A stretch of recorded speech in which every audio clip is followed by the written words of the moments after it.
して吐き出そう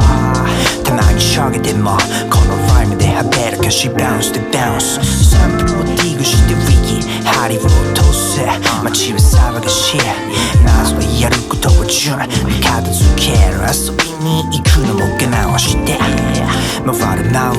時代の速度にただ目が回るそれぞれのペースで探す俺らだけに聞こえる秘密のグルーヴ港から流す